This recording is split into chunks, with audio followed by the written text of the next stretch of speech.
Je voudrais lancer un appel à mon cadet, le président du Sénégal, et à notre doyen, le président de la Côte d'Ivoire. Il ne faut pas être utilisé par une puissance étrangère pour son agenda personnel.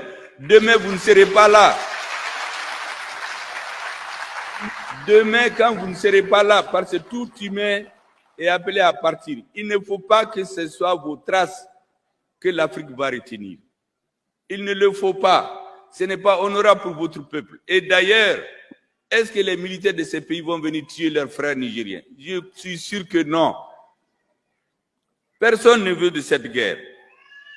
Moi, j'étais surpris un peu récemment par une sortie de mon cadet Macky Sall. Vous savez, en 2018-2019, moi, je suis beaucoup. Macky Sall a une conférence sur la paix au Sénégal, s'est interrogé. Il dit, mais comment au Mali, on est jusqu'à 15 000 hommes armés et le terrorisme continue de s'étendre? Personne n'a pu lui répondre. Vous voyez, cette lucidité est perdue cette année. Quand le Mali a demandé à l'administration de partir, c'est le même que j'ai entendu dire, mais comment les Maliens vont s'en sortir si l'administration n'est plus chez eux? Mais il faut apprendre à être cohérent. Vous savez, quand on dirige les pays, on travaille pour l'histoire. Il faut penser à ce qu'on laisse.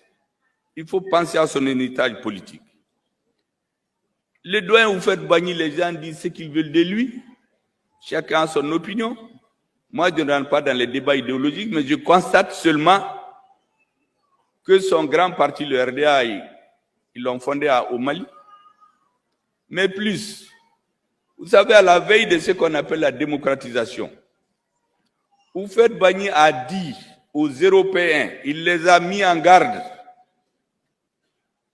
qu'ils sont en train d'exploiter l'Afrique, mais qu'un jour viendra, dans 40 ans, dans 50 ans, on est aujourd'hui peut-être à 50 ans, que les Africains n'accepteront plus ce que les Européens sont en train de faire. C'est Houphouët qui a dit ça devant des Européens.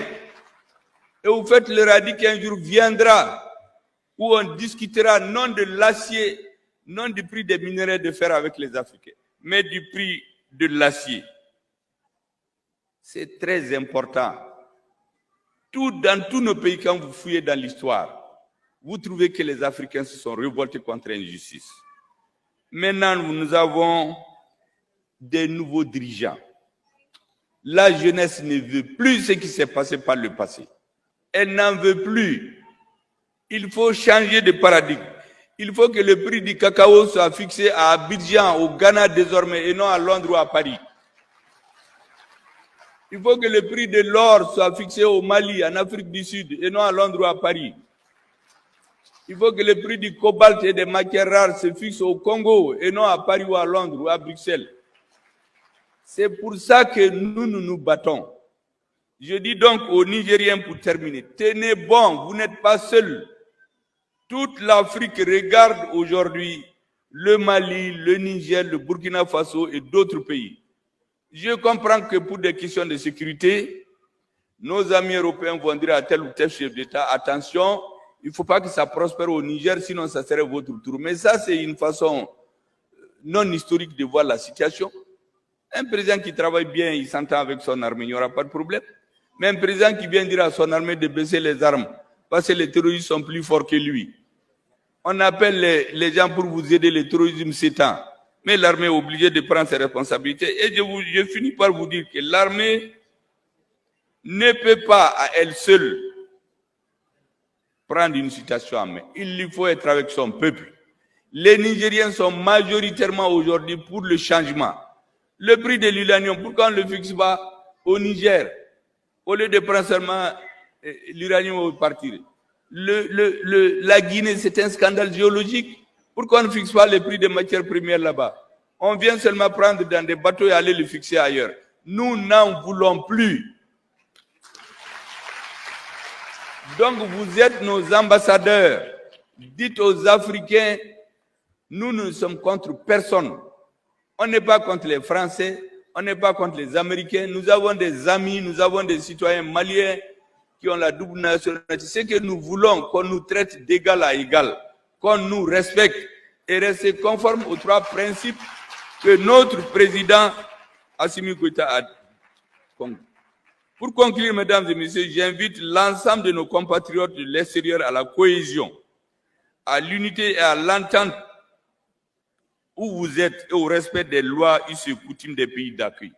C'est important que vous vous unissez parce que chaque fois qu'on crée une association des Maliens, il y en a qui se créent pour se faire la guerre. Vraiment, retrouvez-vous pour vous entendre. Hier, j'ai parlé avec le ministre chargé des Maliens établis à l'extérieur.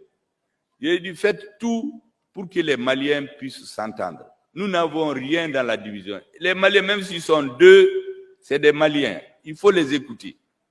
Et j'ai été agréablement surpris par son appel tout de suite à l'unité des Maliens de l'extérieur. J'ajoute donc à ce qu'il vient de dire. Donnez-vous la main pour que vous parlez d'une même voix. C'est en ce moment que vous serez forts.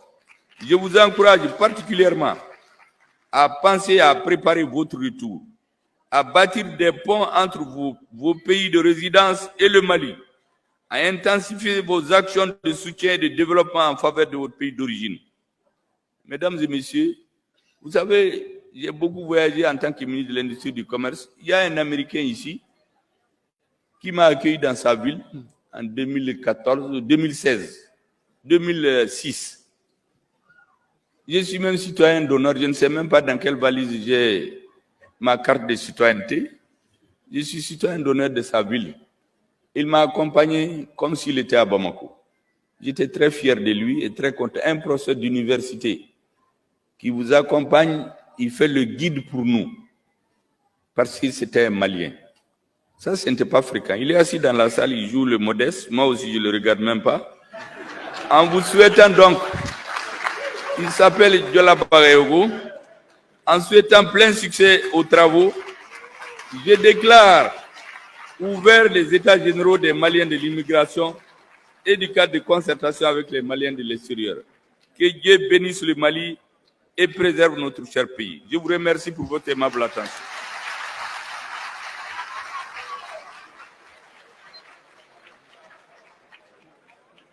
Monsieur le ministre.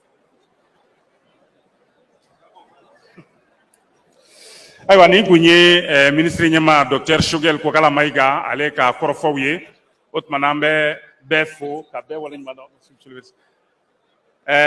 nin kɔni ye yamaruya dilen sa ko ka tile 3 tɔnsigi in daminɛ tile 3 tɔnsigi min ni a bɛna kɛ an ka jamana tungafɛta ko kan ani tungarankew ka koɲɛw u bɛ diɲɛ fan o fan fɛ ka kɔrɔfɔ boli a kow bɛɛ lajɛlen kan Mali furanjɛla fanga ɲɛmaw yɛrɛ kɛmɛ ka fɛɛrɛ ni dabali minnu tigɛ yaasa u bɛ se ka lafiya u ka tungafɛsigiw la cogo min na ani ni minnu kɛra segifɛn ye ka na so u bɛ se ka lafiya sɔrɔ cogo min na awa baara minnu bolodalen don ka ɲɛsin n'u nana sigiyɔrɔ ɲini so o baaraw fana bɛ se ka ɲɛ u bolo cogo min na hali bi k'a ɲini u fɛ ko u ka u jan don ɲɔgɔn na tunga fɛ u ka kɛ ɲɔgɔn jigi ye u ka kɛ ɲɔgɔn balima ye ka o jamanaw sariyaw bato o fana a ye o wele de da ka ɲɛsin u bɛɛ lajɛlen ma k'a fɔ fana ni ala sɔnna a ma ko laɲini fɛn o fɛn bɛna sɔrɔ ni tile 3 tɔnsigi kɔnɔna na a laɲiniw bɛɛ lajɛlen bɛ labaara ni ala sɔnna o fana an bɛ premier ministre fo ka ministre Musa Atayer fo awa k'a dɔn Ibrahim Ikasa fo gouvernement ministre fɛn o fɛn kun bɛ yan gouverneur fɛn o fɛn kun bɛ yan Bamakɔ maire ba ani commune 3 maire ani ka taa se awa k'a dɔn tungaranke minnu kɛra cidenw ye ka na an b'u bɛɛ fo k'u bɛɛ waleɲuman dɔn n'ala sɔnna ala ka nin sigi in diya.